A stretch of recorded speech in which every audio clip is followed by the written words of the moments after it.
प्रलयंकर का प्रेम अनंत विस्तारहीन प्रदेश का, जैसे सृष्टि की संपूर्ण सात्विकता सघन हो गई है। मध्य में केवल एक वटवृक्ष, और वह भी इतना विस्तीर्ण कि पृथ्वी पर कोई कल्पना न की जा सके। भारतवर्ष का हिमालय का ही प्रदेश था वह, नंदा और अलकनंदा से घिरा हुआ, किंतु मनुष्य वहां पहुंच भी जाए तो उसे हिम और शीत के अतिरिक्त क्या मिलता है।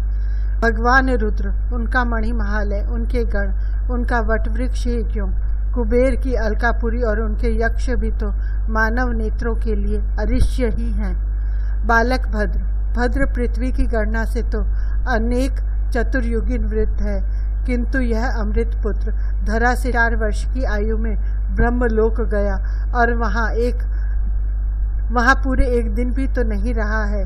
अभी दिगंबर शिशु ही है। धरा के कैलाश पर कुछ ऐसा नहीं था जो उसके लिए अदृश्य रहता। भगवान रुद्र के असंख्य गण थे वहाँ, और थे कैसे हैं कहना नहीं होगा, लेकिन उनमें एक ने भी बालक को डराने का साहस नहीं किया। नंदीश्वर जिसे प्रथम ही मस्तक झुकावे और गणाधिप जिससे मिलने दौड़ पड़े, उसे गण केवल दूर से प्रणति दे सकते थे।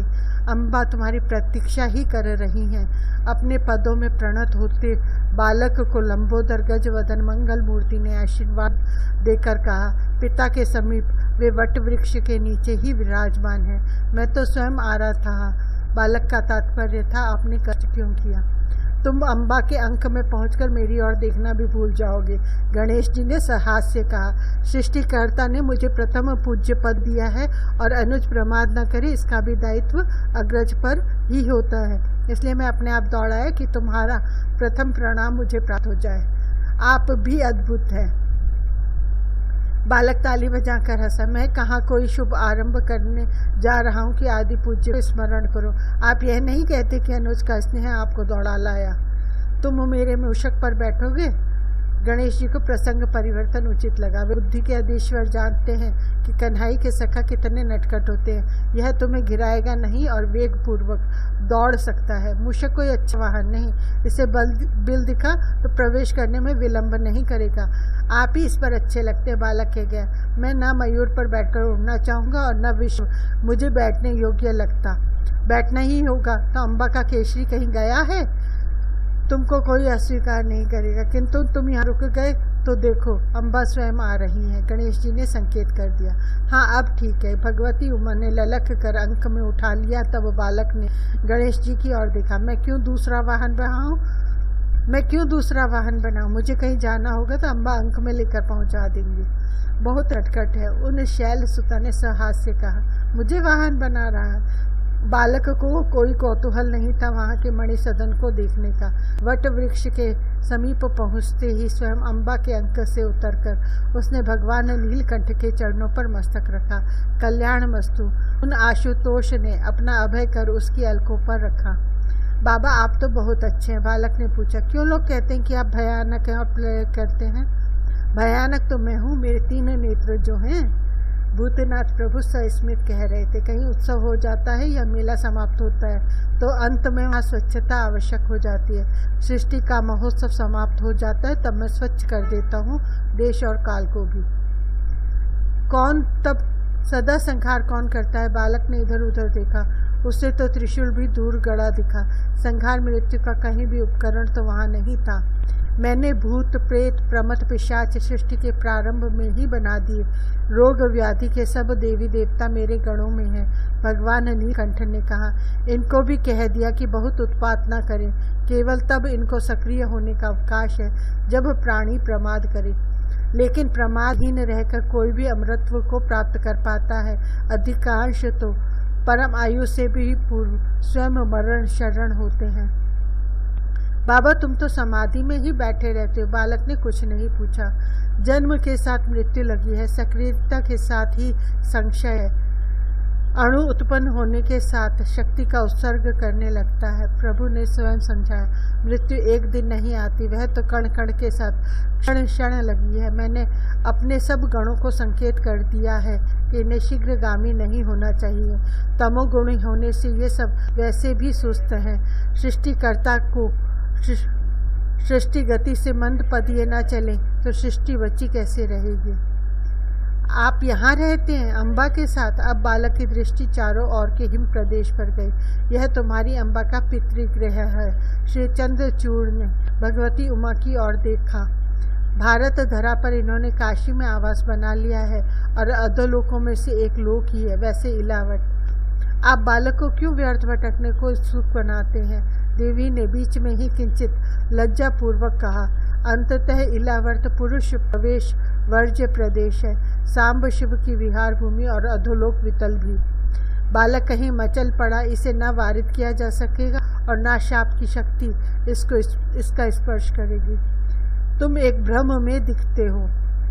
भगवान ने प्रसंगांतर किया। तुम जिन महेश्वर से परिचित हो जो तुम्हारे गोलोक पधारते हैं, मैं उनसे अभिन्न होकर भी उनका अंश हूँ। उन निखिल ब्रह्मांड विधायक का क्षुद्र अंश, केवल इस वामन ब्रह्मांड का रुद्र। इन ब्रह्मांडों के भी नाम होते। बालक को कुतूहल हुआ। जब अनंत ब्रह्मांड है तो तुम्हारे सखा बिना नाम के उन्हें कैसे पहचानेंगे। बालक को यह बात ठीक लगी। बहुत गायों में भी किसी को पुकारने के लिए उसका नाम लेना पड़ता है। नाम तो उसके सखाओं के भी हैं, लेकिन इस ब्रह्मांड का नाम केवल मुझे ज्ञात है। संभव है ब्रह्मा जी को भी ज्ञात हो और विष्णु भगवान तो इस नामकरण के कारण ही है। वामन अवतार में विराट बनकर उन्होंने इतना ऊपर चरण बढ़ाया कि उन पादांगुष्ठ से के नल आघात से ब्रह्मांड का बाह्य आवरण तनिक फट गया। उसी से तुम्हारी दिव्य लोक का ब्रह्मद्रव इस ब्रह्मांड में आकर सरी कहलाया। वामन के नख से आवरण फटने से ब्रह्मांड का नाम वामन पड़ा। आज तो समाधि में नहीं बैठे आप। बालक के प्रश्नों में क्रम कहाँ होता है। समाधि तो इनका सहज स्वरूप है। इस बार अम्बा बोली। संहार की केवल प्रलय काल आने पर सूझती है। एक साथ सब मिटा देते हैं, लेकिन समाधि कहाँ दीर्घकालीन होती है। जब श्रीहरि पृथ्वी पर पधारते हैं। ब्रह्मा जी के समान प्रभु भी कुछ क्षणों के अंतर से यहाँ अदृश्य होते रहते हैं। इस बार बालक बीच में ही पूछ बैठा। अकेले तो बहुत कम जा पाता हूँ। भगवान ने कहा, मैं अर्धनारीश्वर हूँ, अतः तुम्हारी ये अम्बा प्रायः साथ जाती है और अनेक बार उत्सुक गणों को मैं रोक नहीं पाता। इन भूत प्रेतों को आप क्यों पालते हैं। बालक का यह प्रश्न संभव है आपका प्रश्न भी हो। इनको कहीं तो शरण चाहिए। आशुतोष करुणामय ने कहा, इनके आकार और स्वभाव किसी को भी प्रिय नहीं लगते। कोई इन्हें प्रसन्नता पूर्वक समीप नहीं रखना चाहता। बाबा, आपका एक गण था ना, वह बड़ा भारी कूष्मांड। बालक को अकस्मात इस चर्चा में स्मरण आ गया। गण तो वह महेश्वर का बन चुका था। उन दयामय का स्वर भी रुक्ष हो गया। तुम उसकी चर्चा और स्मरण मत करो, उसे भटकने दो इस ब्रह्मांड के भुवर लोक में। तुमको भगवान नारायण के भी दर्शन करने हैं। भगवान शंकर को लगा कि यह सुकुमार यहाँ से सीधे भुवर लोक भी दौड़े जा सकता है, अतः यह चर्चा उठा दी। तुम उनसे कहाँ मिलोगे। कहाँ मिलेंगे वे। बालक ने पूछा। केवल ब्रह्मा जी अपने लोक में रहते हैं। भगवान विश्वनाथ ने बताया, जैसे मैं यहाँ काशी, इलावर्त और पितल में भी रहता हूँ, वैसे भगवान विष्णु के भी कई लोक हैं। रमा, वैकुंठ, क्षीर सागर, पैताल, श्वेत द्वीप और सूर्यमंडल। मैं सब देखूंगा। बालक की उत्सुकता उसकी अवस्था के अनुरूप ही थी। वह तो उसी क्षण उठ भी पड़ा। देवर्षि दिखे। अच्युतम केशवम राम नारायणम कृष्ण दामोदरम वासुदेवम हरिम। अच्युतम केशवम राम नारायणम कृष्ण दामोदरम वासुदेवम हरिम। श्रीधरम माधवम गोपिका वल्लभम जानकी नायक रामचंद्र भजे। सुभद्र को चौंकने का भी अवकाश नहीं मिला। वीणा पाड़ी देवर्षि नारद उसके सम्मुख आकर खड़े हो गए। ऐसा लगा कि ज्योति राशि ही सघन होकर देवर्षि की देह बनी है। वहाँ न कोई आधार था और न उसे आकाश ही कह सकते। अंतरिक्ष अधिकतम उपयुक्त शब्द है। भगवान, यह कौन सा लोक है। सुभद्र ने प्रणाम करने के अनंतर पूछा, जब देवर्षि वहाँ है तो कोई लोक होना चाहिए। कोई लोक नहीं, देवर्षि सस्नेह बोले। बस जो दिख पड़ रहा है वह लोकयन्ते अति लोकहा, लेकिन यहाँ तुमको मेरे अतिरिक्त कुछ दिख पड़ता है? हम दोनों शून्य में हैं। सुभद्र के प्रश्न का अर्थ था कि शून्य में हमारी स्थिति कैसे संभव हो। शून्य कहीं कुछ नहीं है। देवर्षि ने समझाया, निर्गुण निराकार निर्विकार परम ब्रह्म ही परिपूर्ण है, अद्वितीय है, किंतु निर्गुण में अन्य सत्ता संभव नहीं। अपनी अचिंत्य योग माया से वही सगुण निराकार भी है, उसी में सविशेष सत्ता की प्रतीति होती है। तुम इस प्रकार समझो कि हम दोनों ईश्वर में हैं। ईश्वर में है? बालक सुभद्र ठीक समझ नहीं पा रहा था। यहाँ माया की तो सत्ता नहीं है, माया का ही दूसरा नाम प्रकृति, उससे उत्पन्न, उससे स्थूल महत तत्व और उससे स्थूल अहम तत्व, इस अहम के तामसांश से व्योम। देवर्षि ने कहा, तुम व्योम को ही अंतरिक्ष कहते हो, हम ईश्वर में कैसे हैं? बालक अभी भी समझ नहीं पा रहा था। तुम जैसे कैलाश में भगवती उमा के अंक में थे और वही तुम्हें कुछ दूर ले गई थी, देवर्षि ने सीधा ढंग अपनाया, वैसे ही हम दोनों ईश्वर में हैं। वही हमारा आधार है और हम जैसा चाहते हैं वैसा हमें प्रतीत करा देता है। तब यह कहना ही है। बालक हंस पड़ा। इतना नटखट वही है कि पास रहकर भी छिपा रहता है, खटखुट भी करता रहता है और अपना पता भी नहीं लगने देता है, तो वही किंतु निराकार बना हुआ है। देवर्षि ने कहा, हाँ तुम दोनों कहते हैं, हमारी सत्ता भी वही है, मेरी देह भी। सुभद्र ने अपना उदर छूकर देखा। तुमने जब पृथ्वी से ब्रह्मलोक पहुंचने की इच्छा की, तुम्हारा वह प्राकृतिक पांच भौतिक देह तो अणुओं में बिखर कर अदृश्य हो गया। देवर्षि ने कहा, तुम्हें तत्काल यह दिव्य देह मिला, इसमें न शुद्धा पिपाशा है, न श्वास प्रश्वास है, इस चिन्मय वपु में व्यवहार की केवल प्रतीति है। हम किस देश में यहाँ हैं? बालक ने फिर पूछा। ईश्वर में है। देवर्षि ने फिर वही उत्तर देकर समझाया, देश और काल मुझे विवश नहीं करते। इस समय तुम भी मेरी ही स्थिति में हो।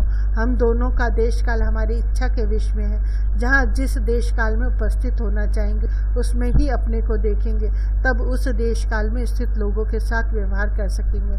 मैं पुनः पृथ्वी पर लौट जाना चाहूँ तो? बालक ने जिज्ञासा की। लौट सकते हो, किंतु केवल 2 प्रकार से। देवर्षि ने समझाया, इस दिव्य देह से धरा पर जाओगे तो केवल शुद्ध सात्विक अधिकारी ही तुम्हें देख सकेंगे, उन्हीं से संपर्क हो सकेगा। वह भी अधिक समय बनाए रखना तुम्हें स्वयं अप्रिय होगा। तुम्हारी वहाँ उपस्थिति सृष्टिकर्ता के विधान में व्याघात ही बनेगी। यह मैं नहीं करूँगा। ब्रह्मा जी को दिए अपने वचन वह विस्मृत नहीं हुआ है। तब किसी सत्पुरुष के वीर्य का आश्रय लेकर किसी माता के उदर से जन्म लेना पड़ेगा। देव ऋषि ने स्पष्ट कहा, 5 भौतिक देह प्राप्त करने की यही प्रक्रिया है। यद्यपि उस देह में भी तुम्हारी अधिकांश दिव्य शक्तियाँ तुम्हारे पास रहेंगी। जब तक तुम वहाँ कहीं आसक्त नहीं होते तुम स्वतंत्र हो। कर्म तुम्हें परतंत्र कर नहीं सकता, लेकिन तुम तो नारायण के समीप जाना चाहते हो। नारायण सदा जल में ही डूबे रहते हैं। बालक को स्मरण आया कि नार शब्द का अर्थ जल है। मेरा नाम भी तो नारद है। तुम्हें क्या आशा है कि मैं लोगों को पानी पिलाता घूमता होऊंगा? नारद जी हंसे। नार का दूसरा अर्थ ज्ञान है। मैं ज्ञान दाता होने से नारद हूँ और विशुद्ध ज्ञान स्वरूप ज्ञानेक गम्य होने से भगवान नारायण है। वे पानी में नहीं रहते। बालक को देव ऋषि की व्याख्या प्रिय तो लगी, किंतु वह पूरा स्पष्टीकरण चाहता था। वे क्षीराब्धिशायी हैं, गर्भोदशाई हैं और उनका श्वेत द्वीप भी समुद्र के मध्य में ही है। शेषशायी बनकर पाताल में भी वे सागर में ही रहते हैं। नारद जी ने कहा, किंतु वे रमा वैकुंठ बिहारी भी हैं और सूर्यमंडल में तो वे अग्नि के भीतर आसन लगाए हैं। बालक सोचने लगा कि इनमें से वह पहले कहाँ जाए, क्योंकि एक बार इन सब रूपों में श्री हरि को देखने का संकल्प उसका अभी शिथिल नहीं हुआ था। तुम चाहो तो श्वेत द्वीप मेरे साथ चल सकते हो। देवर्षि ने स्वयं प्रस्ताव किया। मुझे तो घूमते रहने का व्यसन है। कहीं किसी एक स्थान पर मैं केवल 2 घड़ी रुक पाता हूँ। मुझे अक्ष के श्राप ने परिव्राजक बना दिया है। आप मुझे सब विष्णु लोक और दूसरे लोक भी घुमा नहीं देंगे? बालक ठीक सोचता है कि जब देवर्षि को घूमते ही रहना है तो इनका साथ क्यों न कर लिया जाए। इससे तुम्हारी यात्रा अपूर्ण रह जाएगी। देवर्षि को एकाकी रहना प्रिय है, वे क्यों किसी को साथ लगावे। तुम्हें उन लोगों की सहज स्थिति में देखने का सुयोग नहीं मिलेगा। सबको मेरा सत्कार करने की पड़ती है जब मैं किसी के यहाँ पहुँचता हूँ। उन्हें मेरा समाधान करने का भी अवसर नहीं मिलेगा। बालक को भी एकाकी यात्रा ही उत्तम जान पड़ी। देवर्षि के साथ वह केवल श्वेत द्वीप जाएगा। विष्णु की व्यापकता आपने सुना है, शुक्लांबरम धरम विष्णु शशिवर्णम चतुर्भुजम प्रसन्न वदनम ध्यायेत् सर्वविघ्नोपशान्तये। श्वेत वर्ण चतुर्भुज श्वेत वस्त्रधारी स्वयं भगवान और उनका निवास श्वेत द्वीप।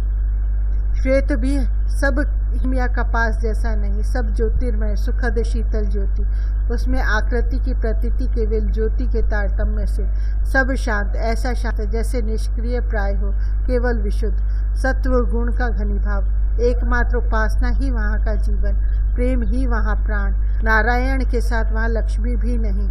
वहाँ बोलने चलने की जैसे प्रवृत्ति भी है तो स्तवन परिक्रमा मात्र के लिए और अनंत गंभीर्य लिए। देवर्षि वहाँ पहुँचते ही शांत हो गए, मूक हो गई उनकी वीणा। वे अपलक स्थिर दर्शन करते रहे। वहाँ वे जब आते हैं दर्शन ही करने आते हैं, यहाँ आकर बोलने की वृत्ति ही नहीं रह जाती। सुभद्र ने धरा का और न ब्रह्मलोक का, यह बालक गोलोक का, अतः इस पर कैसे कहीं का प्रभाव पड़ता ही नहीं। इसका सहज स्वभाव आच्छन्न नहीं होता। बालक यह दधिक भांड में तैरती नवनीत की बूंदे जैसे ही सब है। नारद जी का हाथ हिला दिया उसने, केवल चमकती बूंदे लगते हैं। वत्स जलद गंभीर स्वर सुन पड़ा, जैसे अमृत ही स्वर बन गया हो। देवर्षि तो मौन शांत खड़े थे, किंतु बालक को भगवान नारायण ने स्वयं उठाकर अपनी विशाल भुजाओं में उठा लिया। बाबा आप? बालक को लगा कि उसे प्रणाम करना चाहिए था, किंतु अब तो वह अंक में पहुंच चुका था। सृष्टिकर्ता और प्रलयंकर के समान पालक कोई व्यवस्था करके पृथक नहीं बैठ सकता। भगवान ने स्वयं समझाया, पालनकर्ता को सदा साथ रहना पड़ता है। अतः मैं प्रत्येक अंतःकरण में अंतर्यामी रूप से रहता हूँ, पल पल संभालता रहता हूँ प्रवृत्ति के क्षेत्र में प्राणी को। यहाँ आप कुछ करते हैं? बालक का स्वभाव तो तुम कहने का है, किंतु ये शशिवर्ण नारायण उसे अपरिचित लगते थे, इनसे संकोच होता था उसे। यह समष्टि के विशुद्ध अंतःकरण को तुम देख रहे हो। नारायण भगवान ने बताया, विशुद्ध होने पर सत्व श्वेत ज्योतिर्मय होता है। अत्यंत विशुद्ध अंतःकरण प्रेमैक प्राणों का मैं यहाँ पोषण करता हूँ, लेकिन तुम्हें मेरे प्रतिपालक रूप को देखना है, तब सूर्य मंडल में उसका साक्षात करो। सुभद्र को पता नहीं कि देवर्षि कब तक श्वेत द्वीप में वैसे ही स्थिर खड़े रहे। उसे श्री नारायण के अंक से उतरने का भी अनुभव नहीं हुआ। उसे लगा केवल यह कि उसके चारों ओर अत्यंत प्रचंड तेज अत्युग्र ज्वाला है, ऐसी ज्वाला जिसमें पाषाण लोह पलक झपकते भस्म होते, किंतु उसे वह उष्णता सुखद लगती है। वह अब भी नारायण के अंक में ही है, किंतु नारायण गगन नील विद्युत वसन चतुर्भुज है, ये कमल लोचन अरुण पद्म पर आसीन है। उसे अंक में लेकर ऐसा लगता है वे किसी रथ पर बैठे हैं, इनका अत्य अरुण सारथी के आगे बैठा है। बस उष्णता ही जीवन है। भगवान ने कहा, गति शक्ति प्रकाश उष्णता के ही पर्याय है। सृष्टि रहेगी नहीं यदि रज्जुगुण उसे सक्रिय न रखे। शुद्ध रजस का केंद्र यह मेरा सूर्यमंडल। वत्स उष्णता ही जीवन है। भगवान ने कहा, गति शक्ति प्रकाश उष्णता के ही पर्याय है। सृष्टि रहेगी ही नहीं यदि रजोगुण उसे सक्रिय न रखे। शुद्ध रजस का केंद्र यह मेरा सूर्यमंडल। बाबा सुना कि आपके इसी धाम से प्राणी मुक्त होता है। बालक ने पूछा, कौन आते हैं यहाँ आपके समीप? निरुद्ध वृत्ति समाधि से शरीर त्याग करने वाले योगी और धर्म युद्ध में सम्मुख मरण को वरण करने वाले शूर। भगवान सूर्य नारायण ने समझाया, देह आसक्ति ही बंधन है।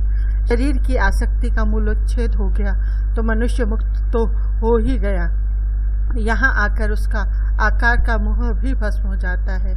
मेरा ही एक नाम हिरण्यगर्भ है, भगवान सूर्य ने स्वयं बतलाया। मेरे इस मंडल का ही एक पृष्ठ ब्रह्मलोक है। तुम मेरे समीप वहाँ पहुँच चुके हो। सृष्टि में जीवन की सृष्टि मेरी रश्मियों की उष्णता ही करती है और मैं यहाँ इस रूप में अपनी ऊष्मा से पोषण करता हूँ। प्राणियों के नेत्रों का अधिदेवता होकर उन्हें प्रकाश देता हूँ। इतना तेज, इतना उग्र प्रकाश, बालक को संदेह हुआ। तुम ठीक सोचते हो, सूर्य भगवान ने कहा। प्रलयंकर भी मैं ही हूँ। रुद्रलोक मेरा दूसरा पृष्ठ है। रुद्र भी मेरा ही रूप है। मैं उन शिव की एक मूर्ति हूँ, किंतु वह रूप पूर्ण सक्रिय प्रलय के समय होता है। सृष्टि के संचालन पालन के लिए ऊर्जा का उद्गम हूँ मैं, और ऊर्जा उग्र तेज का ही दूसरा नाम है। तुम्हारे सुकुमार शरीर और नवनीत मृदुल स्वभाव के अनुरूप यह लोक नहीं है। भगवान सूर्य ने स्वतः इसे लक्षित किया था, अतः कहा तुम्हें क्षीराब्धि प्रिय लगेगा, वहां तुम सिंधु सुता का स्नेह प्राप्त कर सकोगे। अम्बा यहाँ भी नहीं है, बालक ने पूछना चाहा था, किंतु उसे अवकाश नहीं मिला। उसे अन्यत्र भेजने से पूर्व केवल वात्सल्य सिक्त भगवान सूर्य ने कहा था, धरा पर तुम मेरे कुल में आओगे तब मैं ही तुम्हें तुम्हारे सखा के समीप पहुंचाने की प्रेरणा माध्यम बनूंगा। निखिल बुद्धि वृत्ति का मैं प्रेरक हूँ। यह शक्ति सार्थक हो जाएगी तुम्हें प्रेरित करके। आहा! बालक उल्लसित हो उठा। अनंत अपार दुग्ध सिंधु देखकर उत्ताल तरंगायमान क्षीरोदधि के अंतराल से स्निग्ध ज्योति से प्रकट हो रही थी। वहां अपार विस्तीर्ण सौध था, किंतु उसे दुग्ध तरंगों ने ही निर्मित किया था। उसमें तरंगे ही भूमि, स्तंभ, छत आदि सब थी और उस सौध में सज्जा थी। कहना कठिन था कि ज्योतिर्मय मुक्ता लड़ियां लटक रही थी या नवनीत के उज्जवल बिंदु सजे थे।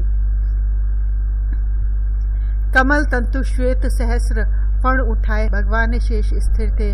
उनके मस्तक की मणियों के प्रकाश से दुग्ध राशि अत्यधिक उज्जवल हो रही थी।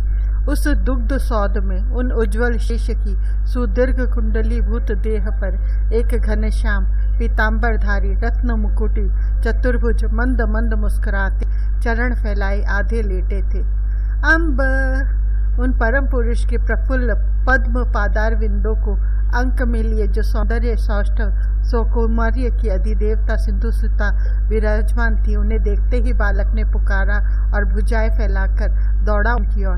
वत्स उन श्री ने भी परम पुरुष के चरण अंक से नीचे रखे और ऐसे दौड़ी, दोनों कर फैलाए जैसे केवल आतुर जननी दौड़ सकती हैं। तुमने मुझ अजात पुत्रा को पुत्रवती बनाया। उसे अंक में लेकर सिंधु तनया की वाणी गदगद हो उठी। उनका वक्ष आवरण भीगने लगा वात्सल्य की धार से। उन्होंने ही उसका मस्तक शेषशाही के श्री चरणों से स्पर्श कराया। बाबा तो यहाँ दूध में सोते हो। बालक को यहाँ तनिक भी संकोच नहीं लगा। उसे लगता था कि उसका नटखट कन्हैया ही यहाँ इतना बड़ा बनकर लेट गया है। उन अनंत शाही का श्री अंग अनेक स्थानों पर दुग्ध एवं नवनीत बिंदु पड़ने से चंदन चर्चित लग रहा था। बालक सहज भाव से शेष की कुंडली पर आगे बढ़ गया और उदर देश पर पड़ी नवनीत की बूंद को अपने नन्हे कर से फैलाता बोला, यह किंचित रजो मिश्रित सत्व धाम है। अनंत शाही समझाने लगे स्नेहपूर्वक, सृष्टि के सब शिशुओं को उत्पन्न होते के साथ दूध चाहिए। उनकी माताओं के स्तनों में दूध उनका स्नेह बनता है। यह सागर उस वात्सल्य स्नेह की समष्टि और शिशु बड़े होते हैं तब उन्हें शोभा संपत्ति सुयश देकर पालन करने वाली तुम्हारी अम्बा। करते सब ये आदि पुरुष है। भगवती श्री ने कहा, इनका अनुकंपा पूर्ण दृष्टिपात पाए बिना मैं कुछ कर नहीं पाती। वैसे ये सहज निष्क्रिय ही दिखते हैं। पुरुष तो भोगता ही रहता है, लेकिन उसका भोक्तापन भी भ्रम है।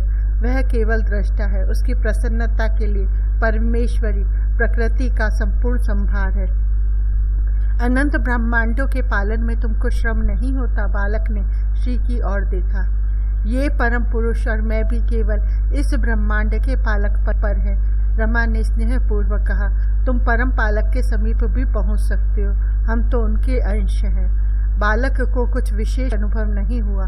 वह क्षीराब्धिशायी के समीप से गर्भोदशायी महाविष्णु के समीप पहुंच गया। यह भी उसने अनुभव नहीं किया। उसने ध्यान ही नहीं दिया कि अब तक जिनके समीप है वे अष्टभुज है। अवश्य ही वहाँ सूर्यमंडल से भी अनेक गुणित प्रकाश है, किंतु वैसा उग्र नहीं, बहुत सौम्य, शीतल भी नहीं, श्वेत दीप के समान और उग्र भी नहीं। अम्ब बालक ने भूमा पुरुष के चरणों के समीप आसीना सिंधु तनया की ओर देखा। तुम इन परम पुरुष के समीप ही बैठी रहती हो, मैंने कभी तुम्हारी उपेक्षा की है? भगवती श्री ने स्नेहपूर्वक कहा, मैं तो इन परांग मुखों की भी उपेक्षा नहीं करती, लेकिन मेरी प्रीति का प्रसाद पीड़ा नहीं होना चाहिए। अब तुम किसी को पीड़ा दे कैसे सकती हो? बालक को अपनी दयामयी अम्बा पर विश्वास है, तुम तो केवल स्नेहमयी हो। क्या करूं, बालक मचलते हैं तो मुझसे देखा नहीं जाता, मैं दौड़ जाती हूँ उन तक, इसी से इन्होंने मेरा नाम चंचला रख दिया है। परम पुरुष की और तनिक कटाक्ष पूर्वक देखा उन सिंधु तनया ने, लेकिन वे अज्ञ मेरे प्रसाद का दुरुपयोग करते हैं, इंद्रिय भोग में लगकर रोग, अशांति, अधः पतन को आमंत्रण देते और भव में भटकते हैं। इसी से मैं इनका प्रसाद अर्थात संपत्ति अपने प्रियजनों तक कम ही पहुँचने देता हूँ। तुम तो जानते हो कि इनका वाहन उलूक है। इस बार परम पुरुष हास्य हुए। इनकी कुछ खटपट है। भगवती वीणा धारिणी से ये जाती हैं तो अहंकार दे आती हैं और वे दिव्य दूर चली जाती हैं। अब आप दौड़ दौड़ कर इतना शांत होती हैं। बालक में अपनी अम्बा से सहानुभूति जागी। आप यहीं अच्छी हैं, मैं कहाँ देवी सरस्वती से द्वेष करती हूँ, मैं तो उनके आश्रित की भी पालिका हूँ। भगवती श्री ने परम पुरुष के कटाक्ष का प्रतिवाद किया। मेरी सचमुच प्रीति वे पाते हैं जो इन पुरुषोत्तम के चरण आश्रित है। मैं स्वयं इनके श्री चरणों को छोड़कर कहीं नहीं जाती। इन्होंने मेरे लिए एक लोक ही बना दिया है। अम्ब, वह तुम्हारा आनंद लोक है? बालक ने पूछा।